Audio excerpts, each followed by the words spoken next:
నమస్తే, welcome to Shri media. నేను మీ Rahul Patel. Present మనం మంగళగిరికి వెళ్ళే ఎంట్రన్స్లో ఉన్నామన్నమాట.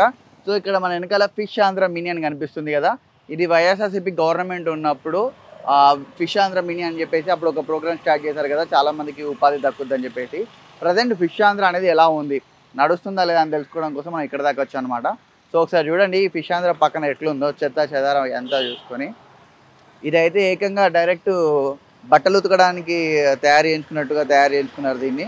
చేపలు రాకే ప్లేస్ ఇది. బట్ నిన్న కొంతమందిని ఇక్కడ అడిగితే బట్టలు ఉతుక్కుంటున్నారు అని చెప్పేసి అంటున్నారు. ఇది ట్యాంక్, కొన్ని నార్మల్ చేపలకి యూజ్ చేసే ట్యాంక్ ఇక్కడ. సో ఇక్కడ నుంచి మనం లోపలికి వెళ్ళి చూద్దాం.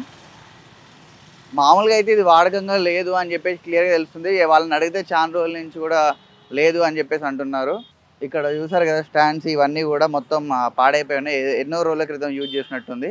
సో ఇక్కడ మీరు చూడండి లోపల ఈ విజువల్స్ మొత్తం ఒకసారి చూడండి. ఆక్సిజన్ పైప్స్ అనుకుంటా అవన్నీ కూడా ఫిషెస్కి మొత్తం ఖాళీ ఉంది. ఒక రకంగా చెప్పాలంటే ఇది మొత్తం అటర్ ఫ్లాప్ లాగా అయిపోయింది. ఇది ఎవరు మెయింటెనెన్స్ కూడా చేయట్లేరు. సో ప్రజెంట్ ఇది ఇక్కడ లాక్ వేసి ఉన్నది. మనం ఇక్కడ షట్టర్ని ఒక్కసారి చూసినట్లయితే ఇక్కడ లాక్ వేసి ఉంది. సో మనం ఎగ్జాక్ట్గా డేలో మార్నింగ్ వచ్చినా ఈవినింగ్ వచ్చినా ఇదే పరిస్థితి.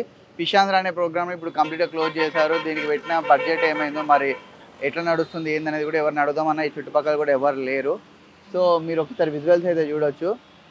ఫిష్ ఆంధ్ర పక్కన ఇట్లా చెత్త చెదారం ఇవన్నీ కూడా ఎట్లా ఉన్నాయో. సో వైఎస్ఆర్సీపీ గవర్నమెంట్ ఉన్నప్పుడు అట్టహాసంగా ఫిష్ ఆంధ్ర అనే ప్రోగ్రామ్ని స్టార్ట్ చేశారు. మనం ఇక్కడ ధరల పట్టిక కూడా అని చెప్పేసి అప్పుడు ఒకటి బోర్డు కూడా పెట్టారు, ఇక్కడ ఏమేమి దొరుకుతాయి అనేది.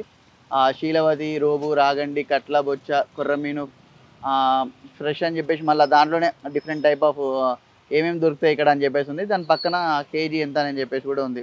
సో మోసు, చందున, పంజరం, రొయ్యలు, పీతలు, పండుగప్ప ఇన్ని రకాలుగా ఉంటాయని చెప్పేసి అప్పుడు పెట్టడం జరిగింది. బట్ దీని రీజన్ కూడా ఇక్కడ ఉంది చూడమా. మన చేప మన ఆరోగ్యం, ఉపాధి కల్పన, సుస్థిర అభివృద్ధి అని చెప్పేసి ఆ గవర్నమెంట్లో డిసిషన్ తీసుకోవడం జరిగింది. దీని గురించి మత్స్యకారులు మరియు ఆక్వా రైతుల సంక్షేమం, పరిశుభ్రత, నాణ్యత, సరైన విలువ. పరిశుభ్రత, నాణ్యత, సరైన విలువ అంటారు.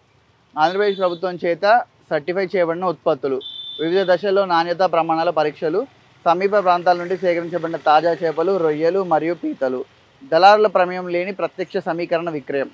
అంటే ఇక్కడ దళారులు అనేది ఉండదు, డైరెక్ట్ ఎవరైతే చేపలు చేస్తారో చెరువులలో అక్కడి నుంచి తీసుకొచ్చి ఇక్కడ వీళ్ళ దగ్గరికి ఇస్తారనమాట. మధ్య దళారులు ఉండరు. ఉన్నత పోషక విలువలు, అమైనో ఆమ్ల సహితమైన జలాచరులు. సో దీని ఉద్దేశం ఇక్కడ మనకు కనిపిస్తుంది కదా, ఫిష్ ఆంధ్ర అనే ఫిట్ ఆంధ్ర అంటే మన ఉద్దేశం ఏంటిది, ఇక్కడ మన చేప మన ఆరోగ్యం, ఉపాధి కల్పన, సుస్థిర అభివృద్ధి గురించి. మెయిన్ పాయింట్ ఏంటిదంటే ఉపాధి కల్పన, సుస్థిర అభివృద్ధి గురించి అనమాట.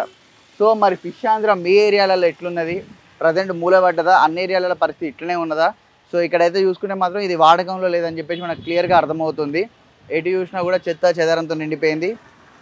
ఆక్సిజన్ పైపులు పెట్టారు, అలా వదిలేశారు గాలికి, దాంట్లో ఏం లేవు.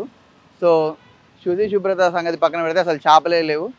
ఫిష్ ఆంధ్ర అనేది మొత్తం కంప్లీట్గా క్లోజ్ అయిపోయింది గవర్నమెంట్ చేంజ్ అవ్వడం వల్ల. బట్ ఎంతో కొంత దాన్ని కంటిన్యూటీ చేస్తారేమో అని చెప్పేసి అనుకున్నాము, బట్ అది కూడా జరగలేదు.